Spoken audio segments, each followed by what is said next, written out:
Here's what's coming up on today's show. Some people say, you know what, I'm just going to self-insure, and that's fine as long as you've weighed the other options and you make an educated decision.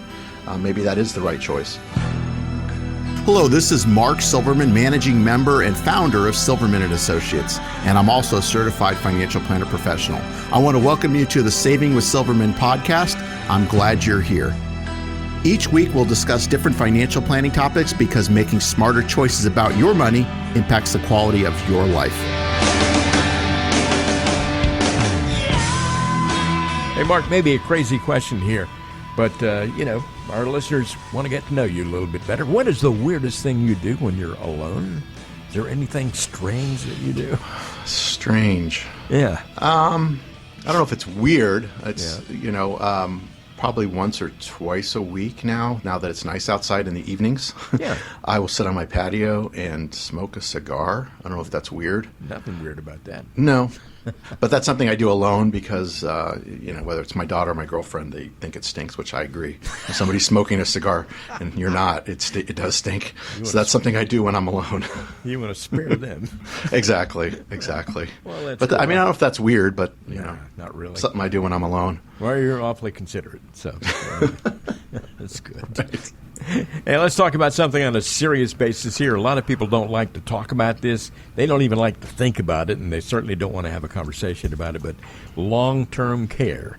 We have talked so many times about how the majority of us are going to need some form of long-term care before we exit this earth, and it's incredibly expensive. On the list of dozens of retirement-related concerns, how high on the list does the potential need for long-term care rank for most folks that you talk to for the first time? It depends. It's interesting. I've had to deal with it before my mom passed. Sure. That was an issue. And that was an issue for a long time, wasn't it? It was, yeah. She was in a home for almost 3 years before she passed. But and I would say the same thing is true. When we do a financial plan for somebody, we talk about all these different areas, long-term care being one of them. Yeah. Where does it rank? It really depends. If they've had a loved one or a family member or a parent or something like that that's gone into a home and they've had to pay for it or they didn't have long-term care, then that's a priority.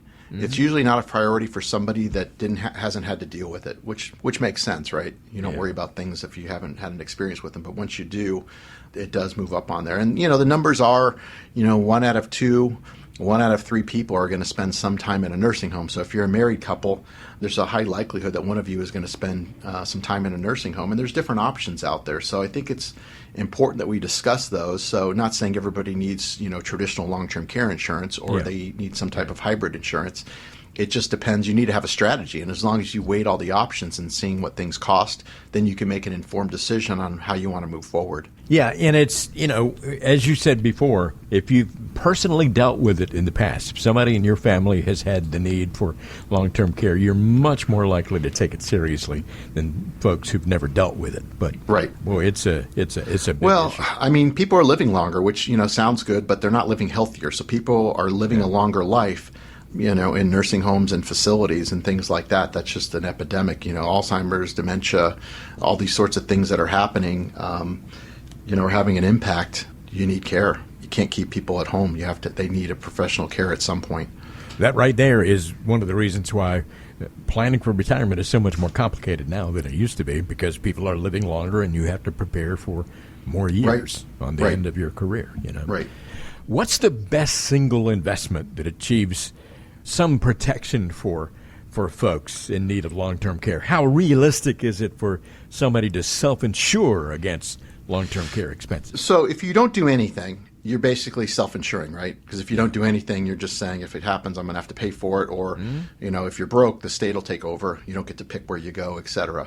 And for some folks, that's the only option that you have. If you can't afford some type of coverage, then, and the risk of that is if somebody's married, we're really not trying to protect the one that's going in the home. We're protecting the one that's not, because they're going to have to spend all their money to keep the other person, give them the care that they need, so the other person could become desolate. So that's really where the need for some type of insurance comes in.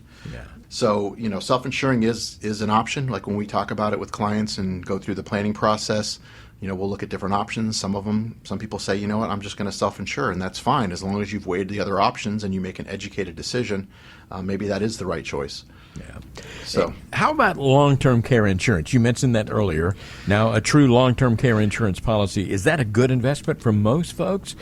Tell us, if you would, take a moment and tell us the pros and cons. Sure. And full disclosure, I'm licensed to sell traditional long-term care insurance. Yeah. With that being said, I've never sold a traditional long-term care insurance policy. And, the competition on those has really dwindled. There's not that many people that are selling those, companies that are out there selling them, which is not a good thing. And the problem is the pricing. We know inflation's running rampant, but medical inflation's been running rampant for a very long time. And so these companies have a hard time figuring out what things are going to cost, 10, 20 years from now to have somebody go into a home. Yeah. So what's happened, which everybody knows the stories, you get into a policy, you might get in at a good price, but over time they're going to raise they can't just raise yours, but they can raise the class. They'll say everybody at this age with this requirement. When you get closer to the age where you're going to start needing it, then that's when they raise the price. They raise it, and we've had these discussions. Like I said, I've never sold one of these, but I have clients that have them, and we have to go back and try to figure out what we're going to do because sometimes they can't afford them. Mm-hmm. They've gone up so much that they can't afford them. So what we do is we start eliminating benefits. Maybe it had a 90-day waiting period.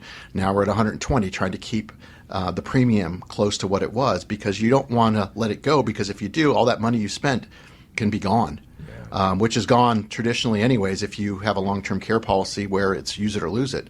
So you're paying for something you may not need. So that's the problem with traditional long-term care. And the other issue, of course, being that they can raise the premiums, and they will. And it could become an issue. If you have the money, great. If you don't, you don't want to let it go, so you're figuring out ways in your budget to keep paying for this thing, and each year it's going to be a bigger struggle because they're just going to keep raising it as medical inflation keeps going up and up. Okay, well, other than long-term care insurance or self-insuring, what are some other ways you can tell us to help protect yourself against long-term care expenses? Yeah, so some of the ways that we do it, the ways that I like is using what's known as an Index Universal Life Policy. It's an IUL for short, and they offer long-term care benefits. So it's a permanent life insurance policy. It's not term, that offers long-term care benefits. So we've been able to take people that have some type of permanent insurance that they bought years ago, assuming they're still insurable. We can usually roll the premiums or the money that they paid, the cash value, into a new policy that offers long-term care benefits. And basically how it works is, in simple terms, you're basically utilizing the death benefit for long-term care purposes. Mm-hmm. So instead of, if you need long-term care, you get a percentage that you can use of the death benefit while you're alive to cover for long-term care expenses. If you don't need long-term care insurance, then that money is going to be paid tax-free to somebody you care about, one of your beneficiaries. So it's not use it or lose it, which I like. So I think it's a better way of doing those. We've done those for lots of different people, and they seem to work very well. So I think that makes a lot more sense than traditional long-term care policy. But if you already have a traditional long-term care policy, unfortunately, there's no cash value, so you can't roll it out. You'd have to cancel it and you'd lose everything, so I don't recommend doing that either. But it's just a conversation to have, and just it's weighing out your options is really what it comes down to. It's looking at options and pointing in the right direction so you can make an educated decision on what's best for you and your family.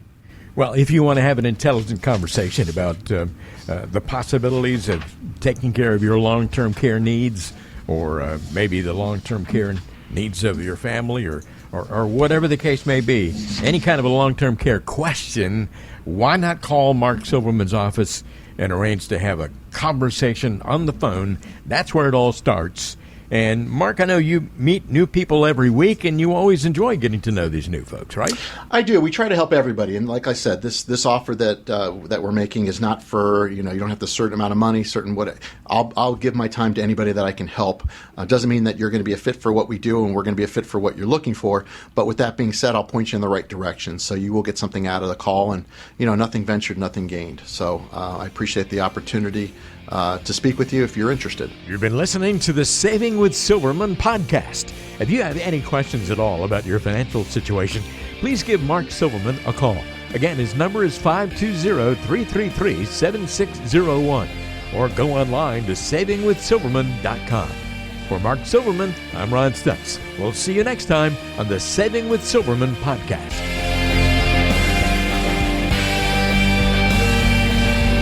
The Saving with Silverman podcast is brought to you by Silverman & Associates Wealth Management, LLC, based in Tucson, Arizona. The show is available on Apple Podcasts, Spotify, Google Podcasts, and everywhere you listen to shows. Subscribe to the show on your favorite app today and never miss an episode. Just search for Saving with Silverman to find us, or visit savingwithsilverman.com to listen to past episodes, to contact Mark, and to learn more about how to make smarter decisions with your money. Did you know that Mark Silverman also has a radio show? Tune in to Saving with Silverman Saturdays and Sundays at 3 p.m. on AM 790 KNST.